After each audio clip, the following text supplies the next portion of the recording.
Miriam, y gracias por permitirnos la oportunidad en este espacio.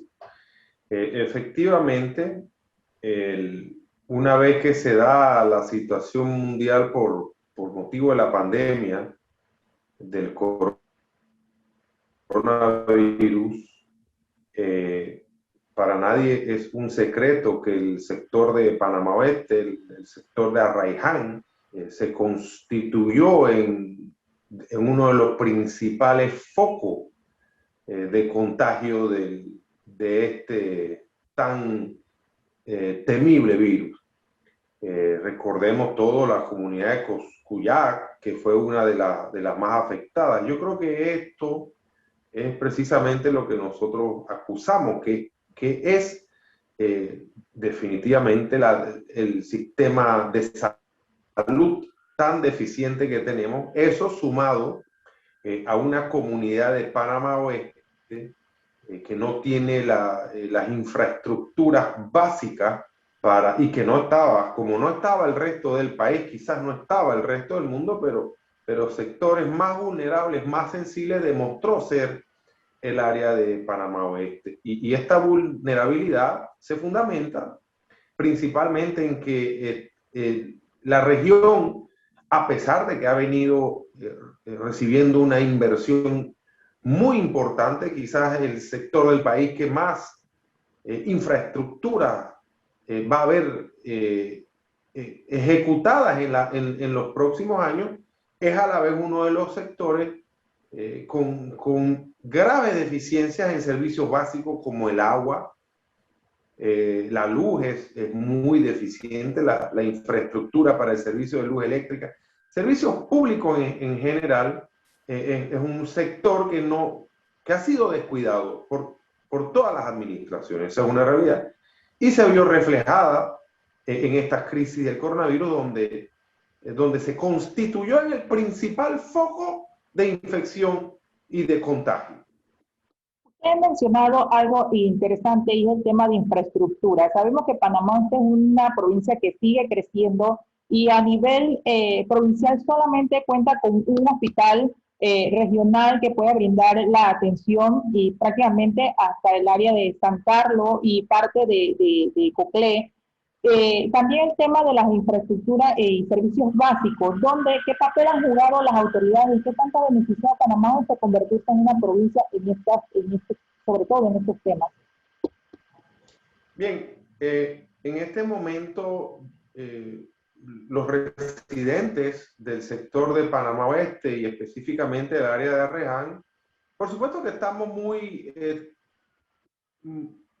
entusiasmados. Se ve un futuro muy prometedor para el sector. Se habla de la línea 3 del metro, una inversión de más de 2.500 millones de dólares que va a conectar a ese sector que siempre se ha conocido como el dormitorio del país, el dormitorio de la capital, que va a facilitar y ahorrar tiempo para que los profesionales y tantos panameños que dan su servicio y que trabajan en la capital, en la ciudad, puedan retornar a sus hogares. Hoy en día es prácticamente imposible obtener un espacio accesible donde residir en la capital. Los precios están disparados. Entonces el panameño común, el panameño trabajador, ha tenido que buscar alternativas para ese sector. Entonces, con esta obra de infraestructura,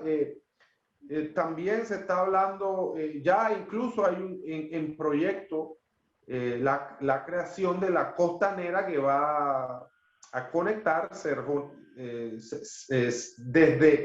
desde Veracruz, un área que tiene tanto potencial turístico, que incluso llegará hasta el Hospital Nicolás Solano, la única estructura formal que tiene el sector para brindar servicios médicos, en fin.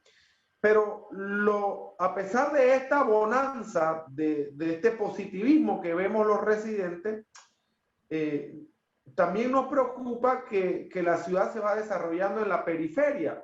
Como bien habíamos indicado, no existe una organización, no existe una planificación, y nos preocupa, como ha ocurrido en tantos otros sectores que este crecimiento económico, en primer lugar, no permee a las clases más necesitadas y en segundo lugar, que se vaya a constituir, en un segundo país, como ha ocurrido, por ejemplo, en el área capital. Usted tiene los enormes rascacielos de Paitilla y de Punta Pacífica, y ahí a un lado tiene sectores de extrema pobreza, como son San Sebastián y demás. Entonces, sería lamentable y no podemos definitivamente poner toda la responsabilidad en el gobierno. Yo creo que la solución tiene que integrar a los distintos sectores, la inversión privada, las empresas, los comerciantes, pero en última instancia siempre esta iniciativa tiene que ser liderizada por el gobierno. Entonces, el gobierno, como el garante, como el regente, tiene que dictar las directrices, y este crecimiento tiene que ser un crecimiento ordenado para evitar que se constituya en una clase humilde, pobre, trabajadora, que no recibe los beneficios de la bonanza que definitivamente va a experimentar el sector de Panamá hoy. ¿Cuáles serían esos aspectos que deben tomarse en cuenta para evitar esta situación que usted menciona, dividir o hacer dos clases sociales dentro de la provincia? ¿En qué hay que enfocarse? ¿En qué debe enfocarse tanto el sector público y privado para evitar este tipo de situaciones? Bien, como bien hemos mencionado, la ejecución de estas importantes obras de infraestructura, el sector de Panamá Pacífico, un área especial donde hay muchas empresas logísticas, una gran cantidad de panameños que han migrado con residencias que han venido creciendo exponencialmente, pero no sería correcto que exista bonanza, riqueza, progreso dentro de un sector donde están quizás la pobreza más extrema del país, como es el sector de Arraiján. Es importante que el gobierno implemente varias políticas, entre ellas algunas que se nos ocurren, independencia de los gobiernos regionales. Hay que darle mayor autonomía a los municipios con mayores presupuestos, pero a la vez crear los mecanismos de control y de transparencia. Hace poco, los residentes del sector conocimos de una situación que se dio en la alcaldía de Arraiján. Sin ahondar en ese tema, pues es importante dotar a las autoridades locales con mayores recursos, mayor independencia, pero controles para que esas inversiones de los gobiernos locales necesariamente se reflejen en los sectores más necesitados. También el gobierno, como director, como garante, tiene que implementar programas de deporte. Mire, nosotros no hacemos alusión a la inversión en deportes con ningún tipo de demagogia, porque principalmente en épocas electorales, la clase política siempre hace alusión al deporte como una herramienta para ganar adeptos.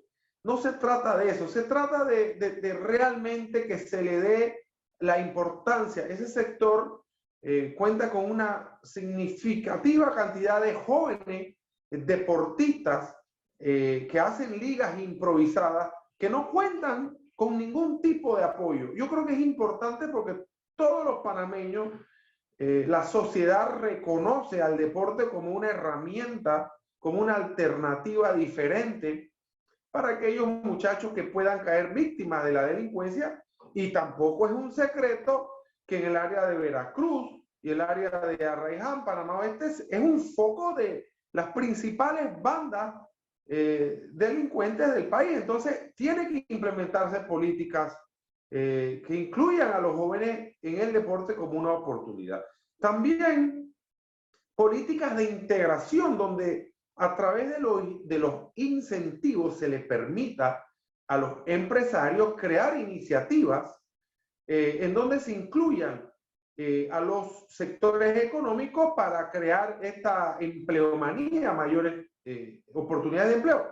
Y sobre todo, y es muy importante, tomar en consideración que tiene que hacerse una inversión mayor en la educación. El modelo educativo actual ha fracasado. Yo no quisiera salirme de contexto porque en este momento estamos hablando del sector de Panamá Oeste, pero el sector educativo, el modelo educativo panameño fracasó en todas las mediciones internacionales que se ha hecho.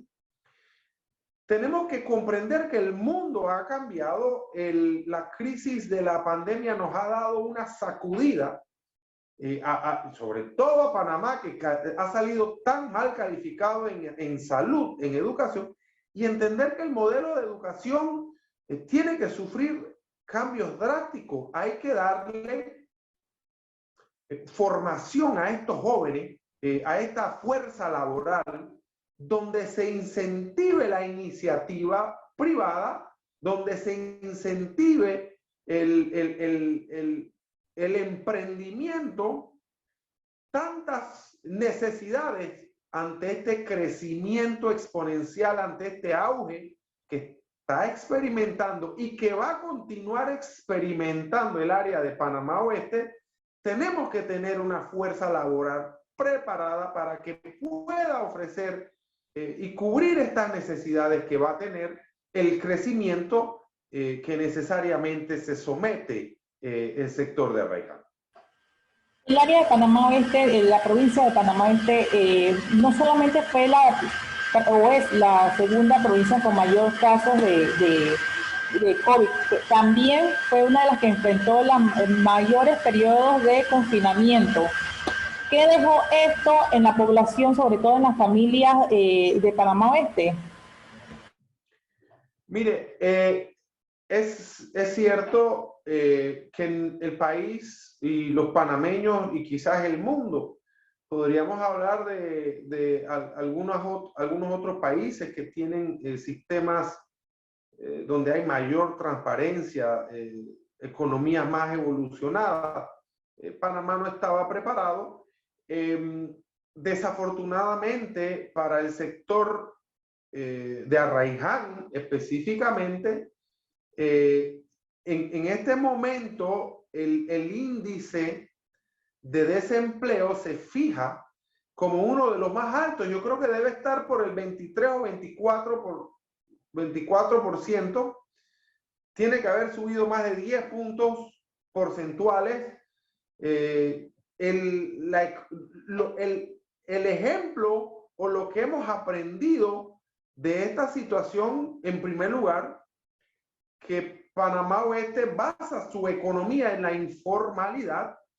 La gran mayoría de la fuerza laboral de Panamá Oeste son personas que brindan sus servicios en la capital, pero la economía local se fundamenta en la informalidad, en los servicios informales. Como consecuencia de esta pandemia, precisamente por el hecho de depender de una informalidad, el sector de Arraiján vio muy severamente afectada su economía. Eso, sin lugar a dudas, tiene una consecuencia en el núcleo familiar, porque si usted tiene dentro de su familia un padre, una madre que prevé el sustento para una numerosa familia, ante la situación de la pandemia, eso trae consigo una crisis social, una crisis familiar que necesariamente los panameños en general tenemos que estar preparados porque la tasa del desempleo ha aumentado y de la mano, como consecuencia inmediata, la delincuencia. Este alto índice de delincuencia es específicamente lo que usted menciona, la poca generación de empleo. Mire, evidentemente tenemos que admitir que actualmente el país le aqueja el flagelo de la corrupción. Es lamentable que el gobierno no defina cuál es la agenda y cuáles son las prioridades. No solamente la grave situación que se vivió o que estamos viviendo los panameños producto del coronavirus, pero el ejemplo tiene que venir de arriba hacia abajo. Hay una grave crisis de valores en todos los niveles.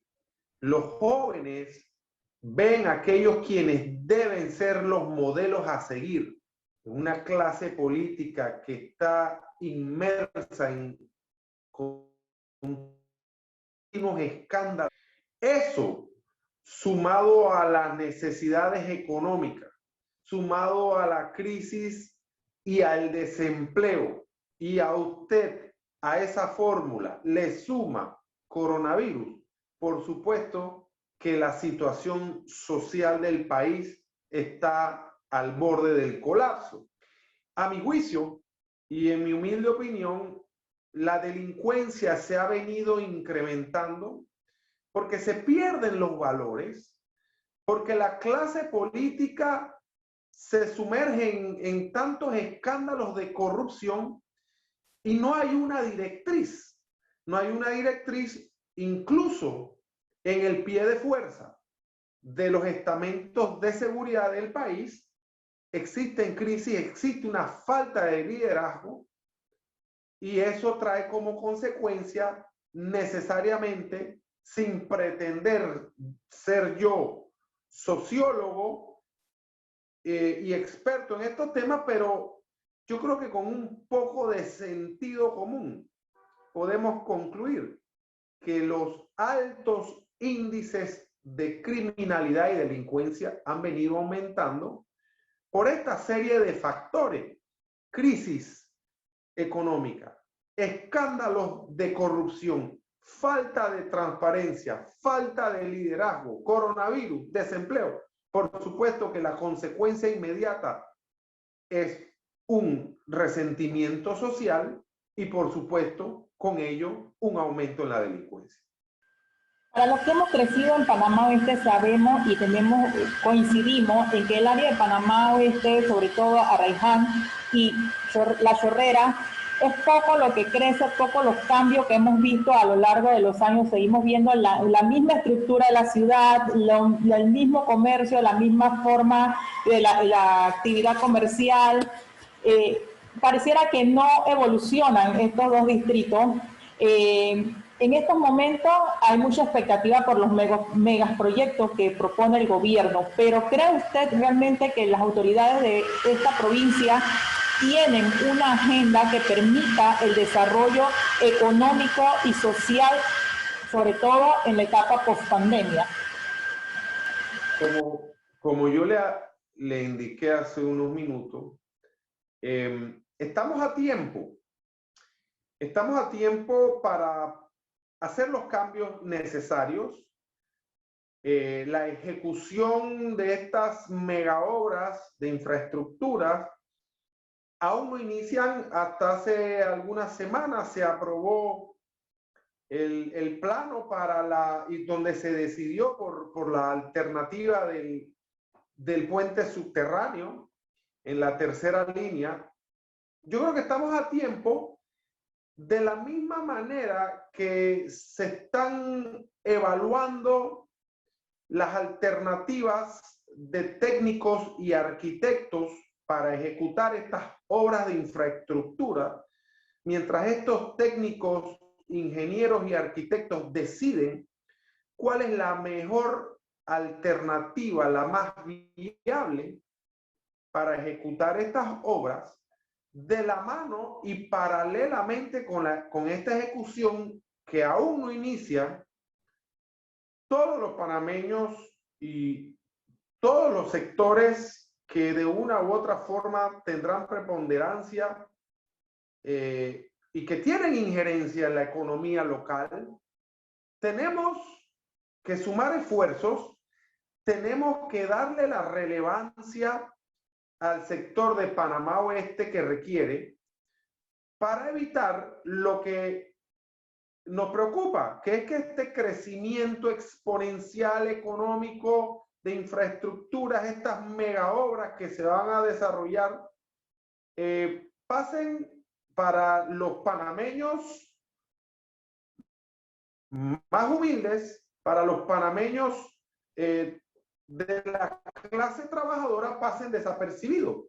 Yo creo que aún estamos a tiempo y es precisamente la importancia y lo trascendental del papel que juegan, por ejemplo, la sociedad civil, ustedes los comunicadores sociales, de alertar a la ciudadanía, de despertar la conciencia, tanto de la clase gobernante como de todos los panameños, que exijamos que en la ejecución de estos cambios, que en la ejecución de estas infraestructuras, que en el apogeo económico que va a experimentar la zona, también se tome en consideración las necesidades sociales, educación, servicios públicos, seguridad, delincuencia, alternativa para los jóvenes como el deporte. No se puede seguir pensando en el crecimiento únicamente en términos de mediciones económicas o en mediciones de infraestructura. Porque si estos cambios, si este desarrollo no llega a quienes tienen que llegar, entonces no estamos haciendo nada. Exacto. Organización, crear la conciencia y llamar a la conciencia ciudadana, organización sociales cívicas en el área de Panamá Oeste. ¿Qué tanto estamos organizados? Sabemos que a diario vemos una protesta porque se va la luz, una protesta porque no hay agua, un cierre porque falta de servicio de carretera, pero ¿qué tan organizada socialmente está la provincia de Panamá Oeste que permita pues que se pueda hacer un mejor llamado, un llamado más organizado a las autoridades, una exigencia? Pues, ¿qué tan organizados estamos, licenciado? Bueno, yo debo con mucho pesar admitir que falta mucho por hacer. Desafortunadamente existen grupos esporádicos de fundaciones. Sé que hay una fundación de la mujer, sé que en Panamá Pacífico se ha venido creando una organización de residentes, pero como yo le manifestaba, Panamá Oeste, y yo me ubico específicamente en el sector de Arraiján, es una región que ha venido creciendo a la periferia con barriadas improvisadas. Hoy en día vemos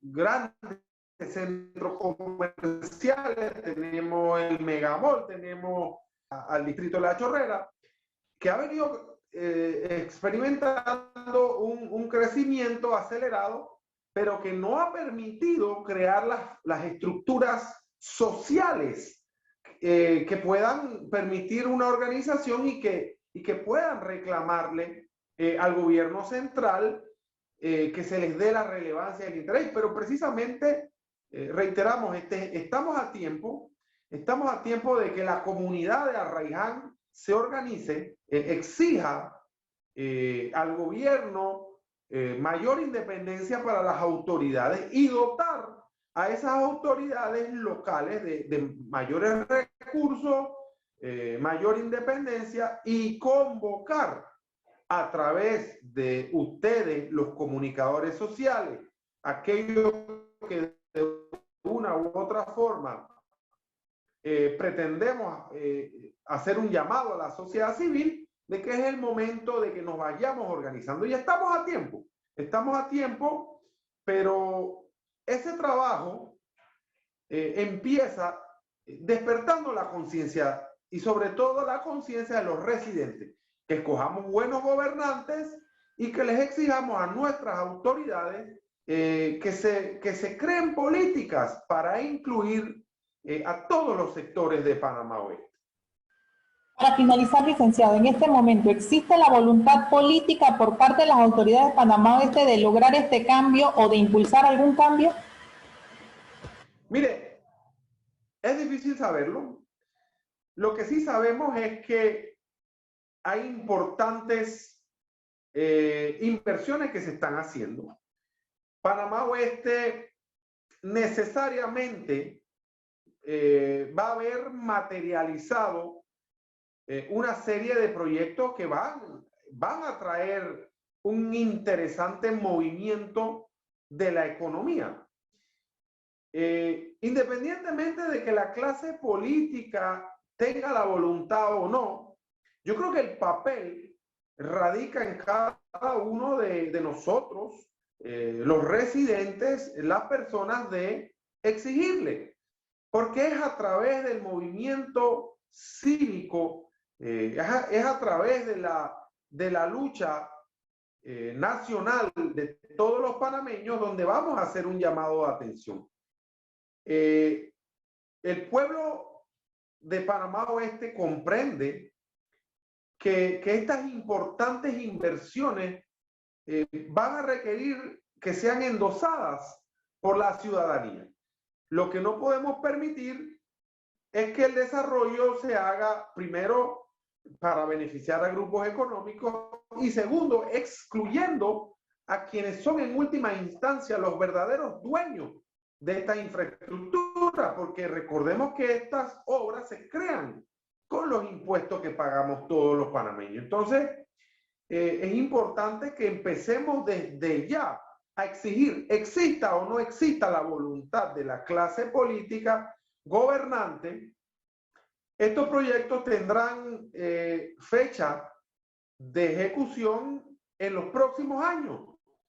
Entonces, los residentes de Panamá Oeste tenemos que escoger bien a quienes van a ser nuestros representantes en el gobierno para asegurarnos que estas personas traigan una agenda genuina, legítima y válida que incluya necesariamente ejecución de obras y ejecución de planes y proyectos en beneficio de toda la comunidad y no solamente de grupos económicos específicos.